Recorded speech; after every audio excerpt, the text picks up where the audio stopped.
মালয়েশিয়ার কুয়ালালামপুরের জুয়ার আসর থেকে ৭৭০ অবৈধ অভিবাসীকে আটক করা হয়েছে, যাদের মধ্যে ৩৭৭ জনই বাংলাদেশ। বুকিত বিন্তাং এলাকায় এনফোর্সমেন্টের ২ দিনের বিশেষ অভিযানে তাদেরকে আটক করা হয়। অভিযানটির নাম দেওয়া হয় অপস বেলান। আটককৃতদের মধ্যে বাংলাদেশি ছাড়াও মিয়ানমারের ২৩৫ জন, নেপালের ৭২, ভারতের ৫৮, ইন্দোনেশিয়ার ১৭ জন পুরুষ ও ২ জন নারী এবং অন্যান্য দেশের ২ জন পুরুষ ও ৬ জন নারী রয়েছেন। বৈধ কাগজপত্র ছাড়াই বসবাস, মেয়াদোত্তীর্ণ ভিসার কাগজপত্রের অপব্যবহারের কারণে এসব অভিবাসীদের আটক করা হয় বলে জানিয়েছেন ইমিগ্রেশন এনফোর্সমেন্ট বিভাগের পরিচালক। মালয়েশিয়ার রাষ্ট্রায়ত্ত সংবাদ মাধ্যম বারনামা জানায়, অভিযানে বিদেশিদের অনেকেই হতবিহ্বল হয়ে পড়েন। পালানোর জন্য কয়েকজন ভবনের ছাদেও ওঠেন, কেউ টেবিলের নিচে লুকানোর চেষ্টা করেন। শেষ পর্যন্ত সবাইকে আটক করা হয়। মালয়েশিয়ার অভিবাসন বিভাগের এনফোর্সমেন্ট ডিভিশনের পরিচালক বসরি ওসমান বলেন,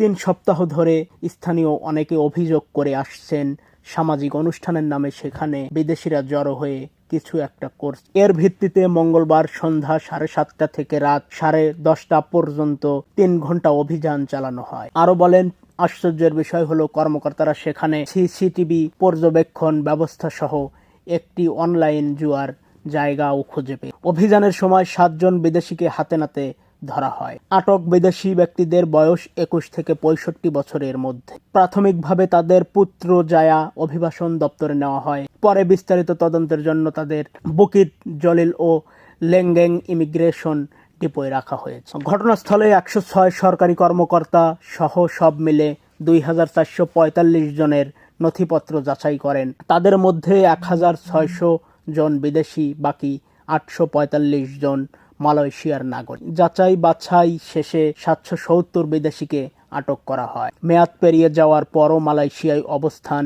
পরিচয়পত্র না থাকা, স্বীকৃতিহীন পরিচয়পত্র বা পাস সঙ্গে রাখার মতো অভিবাসন সংক্রান্ত বিভিন্ন অভিযোগে এসব ব্যক্তিকে আটক করা হয়েছে। এ ধরনের অভিযান অব্যাহত থাকবে বলে জানান বসরি ওসমান। তারা ব্যবসা প্রতিষ্ঠানে নজরদারি বাড়াবেন যাতে মালিকরা কেবল অনুমোদিত কোটার মধ্যে বিদেশি কর্মী নিয়োগ দেয়। এছাড়াও অবৈধ অভিবাসীদের সাহায্য না করতে এবং অবৈধ অভিবাসীদের তথ্য জানেন তাদের অভিবাসন বিভাগে তথ্য দিয়ে সহায়তা করার আহ্বান জানান।